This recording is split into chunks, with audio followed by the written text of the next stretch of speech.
This is the Ferrari 12 Cilindri, or 12 Cilindri, and it's very, very fast. And yet, this vehicle has remarkably good road manners.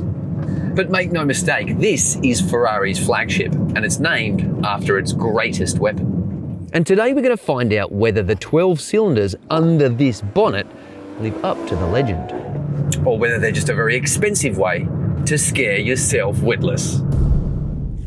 But before we delve into what it's truly like to drive, what it makes you feel, let's appreciate what we're actually looking at, because this car is spectacular. The 12 Cilindri is a very deliberate nod to one of the most revered Ferraris ever made, the 365 GTB4, better known as the Daytona. You can see it most clearly from the front, that super long bonnet, the nose that sort of slopes down, and that tapered silhouette. It's very, very evocative. It's unmistakably Ferrari, but it's also unmistakably referencing something older, something more romantic. And then there's the greenhouse, the glass canopy up top. That's a reference to the 1970 Pininfarina Modulo concept, a delta wing-shaped glass section that lifts the whole roofline. It sounds like a lot of design references to cram into one car, but it works.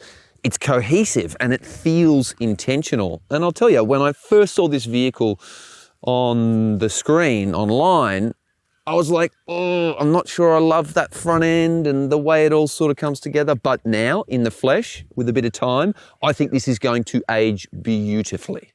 Up front, those twin DRL blades around the headlights are doing aero work as much as they're making a visual or optical statement. And the aerodynamics on this vehicle are more advanced than you might expect.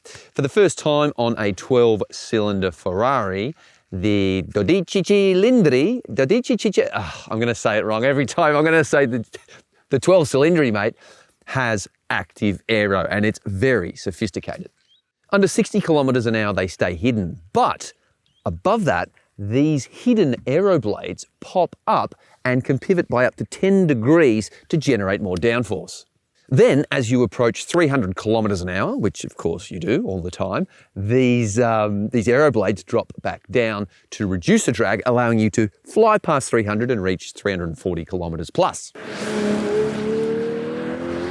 Beneath the skin, vortex generators channel air efficiently back to this complex and very beautiful rear diffuser. There are also extra underbody louvers in the front end to help vent heat from the engine bay, and there's also a couple of openings in the front wheel arches here that create low pressure zones to help reduce front end lift. It's pretty cool stuff. The spec on this particular car needs to be addressed too. This is an Atelier configuration, which is Ferrari's highest level of customization. The paint is called Onda Marina, and it defies easy description. In flat light, like we've got today, it reads as white, but in the sun, you get a bit of a sky blue to this particular paint job, and you get these sort of streaks of reflective blue and almost a tinge of green that sparkle as well. It's nice. There's also carbon fiber absolutely everywhere, more than you can count, outside, inside. It is decked out. And there are details like matching colour strips running down the outside of the giant shift paddles. Little touches that remind you this car started life at somewhere around $800,000. As tested, a smidge over $1 million. Righto, here it is, the reason this car exists and the reason why Ferrari engineers worked through the night for years to bend emissions regulations to their will, and not the other way around. So this is known inside Ferrari as the F140 HD, as the number plate says, and it's a 6.5 litre naturally aspirated V12. No turbos, no electric boosting, no hybrid, just 6.5 litres of old school grunt and a redline of 9,500 RPM. The history of this engine is truly remarkable, and it can trace its lineage all the way back to 2002 when the Ferrari Enzo hypercar first hit the scene.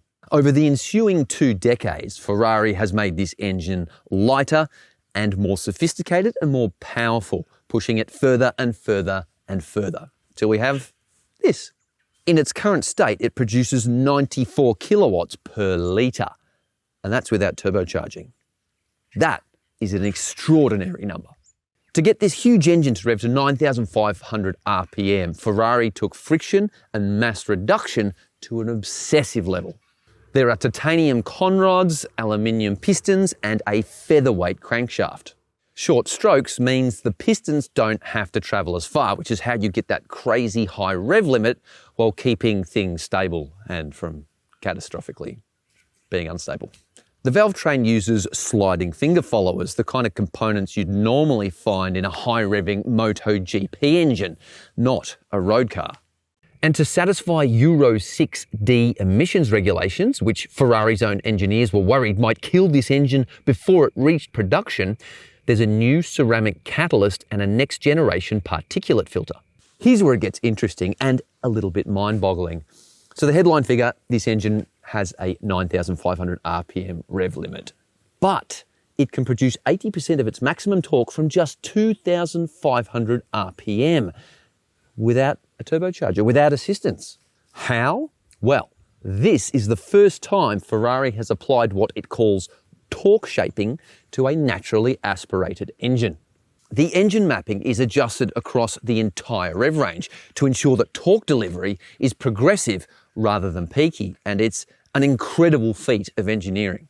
So you've got the character of a turbocharged engine's low-end pull with the screaming top end of a racing motor. So where in a turbocharged car, you've got to wait for that turbo to spool up and build. When you nail this engine at 9,000 RPM, you get instant, linear, brutal response for that last 500 RPM. There's no waiting around.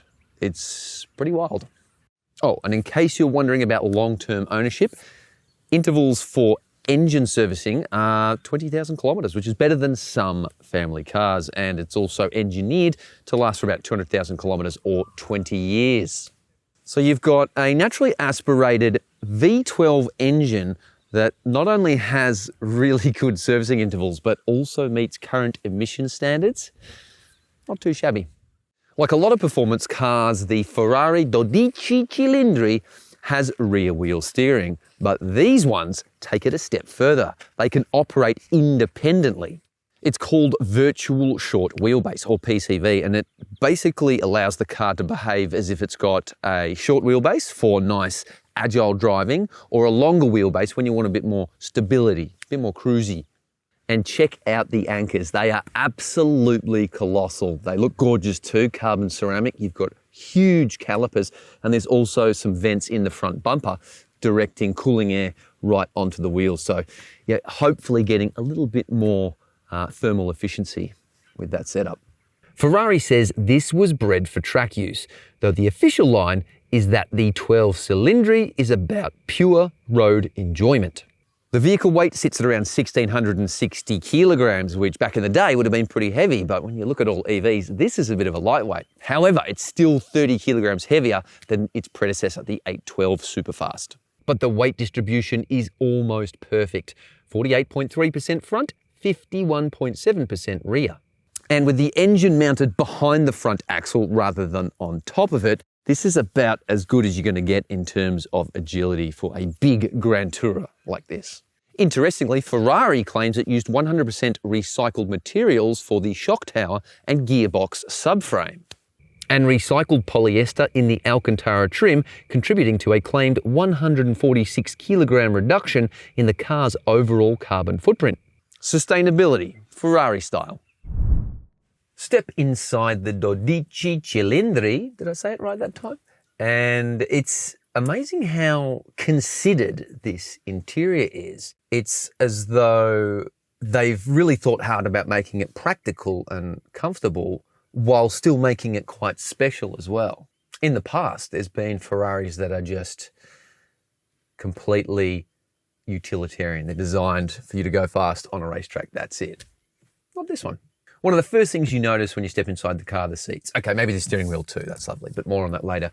These seats are very, very nice, and they're pretty comfortable over long distances. I've put quite a few hours in this car and no complaints. Power adjustable, they're heated, they're cooled, and I like that they're finished in this this turquoise leather. They sort of match with that Onda Marina exterior paint job really nicely. One of my colleagues who drove this car on the international launch said the bolsters weren't quite as aggressive as he'd like for when you're really, starting to go full throttle. And that's a relatively fair call. But again, this is also supposed to be somewhat comfortable too. You've got to be able to get in and out of it without, having to twist like a Russian gymnast. Ahead of the driver sits a 15.6-inch digital instrument cluster, and it is very nice. Although I kind of wish there was an analog tacho in the middle, but I digress. The center console carries a 10.25-inch touchscreen, wireless Apple CarPlay and Android Auto are both standard, although Android Auto still requires a cable for wired mirroring. Wireless phone charging lives in the central tunnel. And the passenger gets their own 8.8-inch touchscreen in a Ferrari. Pretty cool. So you can do various things on this. You can do the climate control, the audio, or you can have secondary telemetry. You can do G-forces, braking points, all that sort of stuff. You've got the rev counter up at the moment, which is really interesting or deeply unsettling, depending on what the driver is actually doing.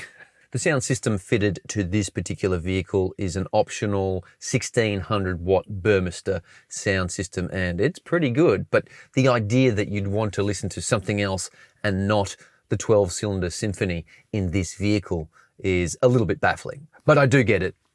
Long distance cruising, you're on the freeway, you put a podcast on or something, it does come in handy for that. And then there is the steering wheel. It's gorgeous, carbon fiber top and bottom, leather on the grabby bits here. It's a technical term. It is very busy, however. There is a lot going on here because basically all the controls have been moved away from stalks or anything to the steering wheel. So indicators up top. You've got cruise control here. You've got the Mattino, which is kind of like the suspension and engine mapping and traction control settings. Plus, there are a number of audio controls hidden behind here. You've got the beautiful carbon fiber gear shifters here. And there is a little quirk though. They've dialed back the haptic touch buttons because they are annoying. I think we can all agree on that. So physical buttons, but they're always dark. You have to hit this little button here to engage them, to make them light up, which can be a little bit tricky if you're doing something sensible, like not looking at the steering wheel while you're driving.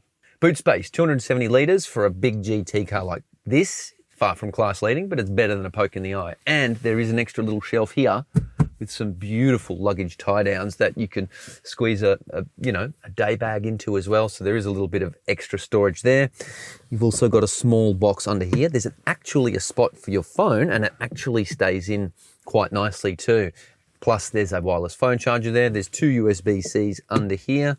The gear shifters here, and overall, I'm actually quite impressed with what you get in this vehicle. Like the little things do make longer drives a bit nicer. And just lastly, the key. How beautiful is that? And there's a little spot here, carpeted spot for it to slot into as well. Very nice. Ferrari has carried over its industry-leading servicing program, so you get those 20,000K service intervals for 7 years free of charge. And the warranty itself, not so good. 3-year warranty, but it can be extended up to 15 years. So that's a bit of peace of mind for a bit of extra moolah. And now we drive the Ferrari. Molto bene. With the Mattino set to its softest setting, I've got it in green. I'm not going to go to blue because that's wet. And then the dampers set to their softest setting, although you click it and it says bumpy road. This car is actually very pleasant to drive. It's remarkably relaxed, which is, a very pleasant surprise. It's calm, it's composed, and it's a genuinely good car for covering long distances on the freeway. Again, the cruise control takes a little bit of sorting out when you click the button to light them all up, then hit cruise control, and click it again to darken them. But yeah, really is a lot more, livable than I expected it to be. You really could drive this car to work every day, although the fuel bill will make your accountant weep. But again, when it's driven slowly, like in auto, it'll do 40 kilometers an hour in like 6th gear. It's so docile. Docile, I should say docile. Docile, what do you say? Comments below. But get this car onto a twisty road and it really starts showing its teeth. Oh, the 8th generation side slip control is kind of really good. You can actually feel it working in real time, and it works with you, not against you. It's a bit more proactive than reactive, if you like. It's not intrusive, it's informative. It's kind of like a talented co-driver whispering in your ear. The steering is quick and accurate with a little bit more weight than previous Ferraris. It really does bind you to the car, and you don't have to dial in much lock to turn this thing. It really is very, very responsive. Those massive 325 hoops on the rear deliver really high levels of traction, but there is a limit to that grip. And when it arrives, it can be a little surprising. You don't get a lot of warning. Boom, it can be abrupt. Indeed, the car can step out mid-corner even when it's well within itself, even when it feels really planted. And it keeps you honest, it keeps you respectful, and that's not a criticism. This is a rear-wheel drive, front-engine V12 Ferrari making 830 brake horsepower. The fact it's a sweaty palm challenge is entirely appropriate. Now, the Manettino setting goes all the way to ESC off. That is the most hardcore setting. That's beyond race, but that's a conversation for a dry racetrack and a spare set of tyres. The way this car tips into corners and the way it tracks through corners, it feels so good. It really does have a beautiful balance. But because of the way that engine spins up so quickly, when you do get on the throttle mid-corner, remember, at just 2,500 RPM, this engine is producing 80% maximum torque. But then you keep going, you push past 7,000 and something pretty special happens. The quality of the acceleration changes and it becomes almost surreal. The sound hardens, it sharpens, it rises in pitch, and it's beyond what you get in a normal sports car. It really is something special, and you really do feel completely in the moment, tied to the car. I love it. By 9,000 RPM, you are approaching territory that it's pretty hard to justify on the road, especially in the higher gears. And you've still got 500 RPM to play with.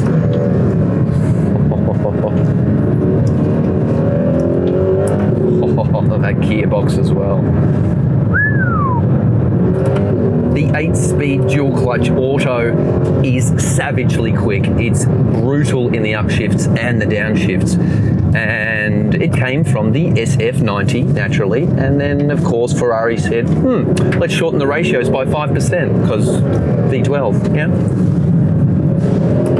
In practice, these gear changes disappear in the blink of an eye, even at the top of the rev range. Flat knack, full bore. It's gets the adrenaline pumping, I'll tell you that much. Here's the conundrum with an engine and a gearbox like this. The engine revs so quickly that you don't really have the chance to enjoy the gears. They are almost gone. Like that. I'm doing a lot of clicks today.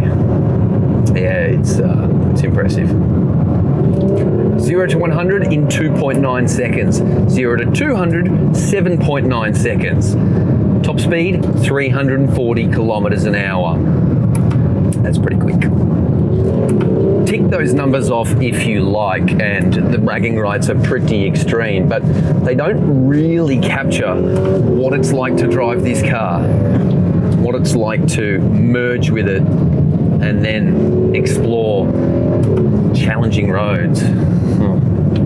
So here's the tension at the heart of the 12 cylindry. Ferrari acknowledge and are on record saying this is a more relaxed car than the 812 Superfast. It's not as intense. But you know what? There's a time and a place for a vehicle like this. And I reckon in a lot of ways it's mission accomplished for Ferrari, because this vehicle is an excellent mile muncher. It's a great long distance tourer. It's comfortable. It's not going to rattle your teeth out. And maybe they're aiming for a more mature demographic with this. I don't know. But I can't see anyone hopping in this car and going, yeah, it's not enough. Give me the faster one. But let me be clear, the engine is a psychopath. And that chassis, as good as it is and as pliant as it can be, also has a bit of a dark edge to it. It can get a little spiky. And truth be told, the two sides of this vehicle's character don't always feel like they belong in this one vehicle. My colleague who drove the international launch put it this way: the 812 Superfast was more highly strung overall, but you could play with it at its limits, almost like an 800 horsepower Toyota 86. The 12 cylindry is a more relaxed vehicle to drive day to day. It's a calmer vehicle, but it's a very different challenge when you push it, and arguably a harder car to drive at the limit than the 812 Superfast. Whether that's for better or worse entirely depends on what you want from your $1 million Ferrari. My conclusion is this: the Ferrari 12 cylindry is astonishing. Not straightforwardly, not without nuance, but genuinely, deeply astonishing. The way it delivers torque from idle, then turns completely feral from 7,000 RPM to the limiter, is something that has to be experienced to be understood. This engine is one of the finest ever fitted to a road car. Full stop. The chassis is brilliant when the road cooperates and demanding when it doesn't. The interior is gorgeous, practical enough to actually live with, and fitted with technology that makes it useful every day. The looks are polarizing, but they'll stop traffic wherever you go. And at just over $800,000 without options, it occupies a very specific place in this universe. And Ferrari clearly knows that most buyers won't stop there. Our test car with the Atelier spec and all the carbon and the Onda Marina paint comes in at just over $1 million. Worth it? In a purely rational sense, nothing in this price bracket is worth it. But in the way that great art or great music is worth it, abso-bloody-lutely. I mean, look at it this way. It's a work of automotive art. It's a couple of inline 6-cylinder engines sharing a crankshaft, revving to crazy high amounts, all wrapped up in an absolutely voluptuous body. And I do like the curves of this Ferrari, especially you can see them from inside the car. Very different to the sharp angles of a Lamborghini. I do like it. The way you can hear the engine sucking in huge gulps of air as you depress the throttle. I mean, this is theatre, this is drama, it's art, it's culture. It's Italian culture. Ferrari went ahead and built this engine knowing full well that the emissions regulations might make it illegal before they even had a chance to sell it.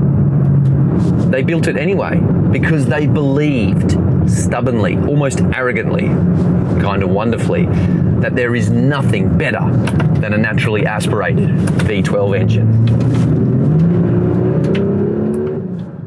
They were right.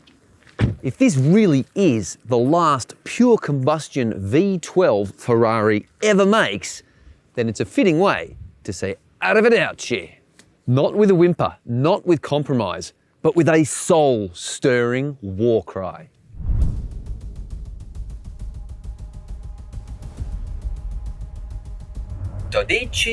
cilindri.